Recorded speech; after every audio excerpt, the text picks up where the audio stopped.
OK, on va voir maintenant le tableau à double entrée. Le tableau à double entrée, c'est une façon de comptabiliser les données lorsqu'on va étudier deux caractères, c'est-à-dire qu'on va avoir une étude de données à deux variables. Donc, si j'étudie deux éléments d'une même situation, la façon de les comptabiliser, le tableau de double entrée va être très pratique. Si je prends par exemple la longueur des bras avec la taille d'une personne, on veut savoir s'il y a un lien entre les deux. Il y a des bonnes chances que des personnes qui sont plus grandes en taille aient des bras plus longs.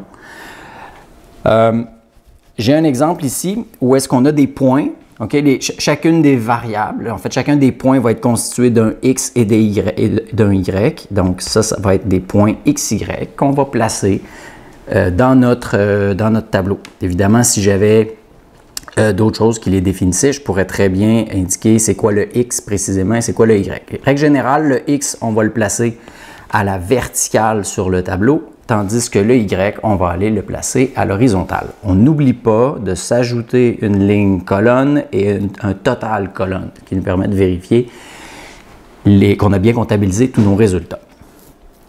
Maintenant, il va falloir définir chacune des lignes. Et ici, ça va être ça va revenir à faire en fait, il va falloir définir des classes. On va définir l'amplitude des classes. Et cette amplitude-là, elle doit être la même pour chacune des variables. Donc, je vais procéder de la même façon que j'ai procédé quand on faisait les tableaux d'effectifs. Je vais calculer mon étendue, que je vais diviser par le nombre de classes que je veux faire. Et en arrondissant à l'entier supérieur ou à la demi-supérieure, je vais être capable d'avoir des classes qui me permettent de rentrer toutes mes données. Alors, premièrement, l'étendue en X. L'étendue en X va être égale à 14 moins 2. Le 14 qui est mon plus grand X et mon 2 qui est mon plus petit X. Et ça va être égal à 12. J'ai 5 classes, donc je vais diviser 12 en 5 pour l'amplitude. Donc 12 divisé par 5 me donne 2,4. Donc c'est égal à 2,4. Je pourrais arrondir à 2,5, donc je vais être un petit peu plus haut et ça va me permettre de classer toutes mes données. Donc, on va dire c'est environ 2,5 et je vais faire mes classes d'une longueur de 2,5 en commençant par 2. Donc, j'ai de 2 à 4,5, de 4,5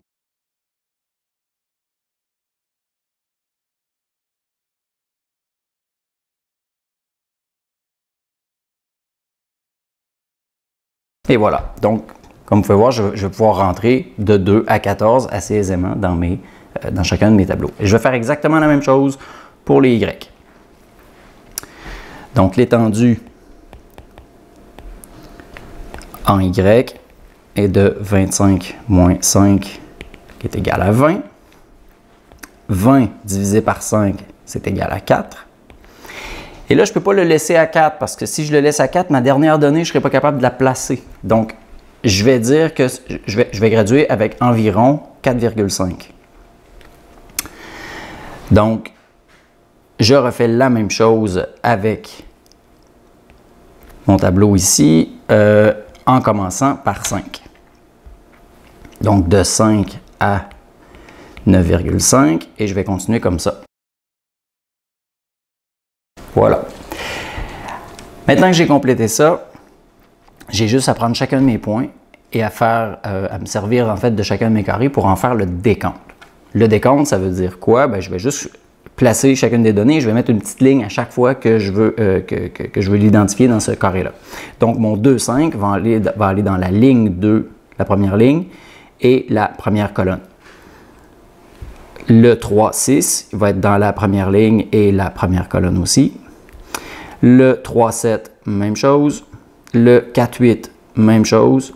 Le 4,9, même chose. Maintenant, quand j'arrive à 4, je peux faire un trait par-dessus pour me faire un bloc de 5. Et j'ai un autre, un ici. pour le 4-9. Le 5-10 va se retrouver dans la deuxième ligne et la deuxième colonne. Et je vais continuer comme ça jusqu'à ce que j'ai comptabilisé chacun de mes couples. Et voilà. Maintenant, c'est complété. Dernière petite étape, on va compter chacun des traits qu'on a faits, puis on va l'indiquer dans la case. Donc ici, j'ai 6, 3, 2, 4, 1, 2, 1 et 3.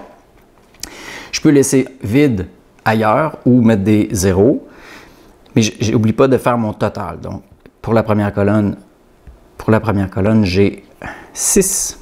Deuxième colonne, 5, 5, 3 et 3.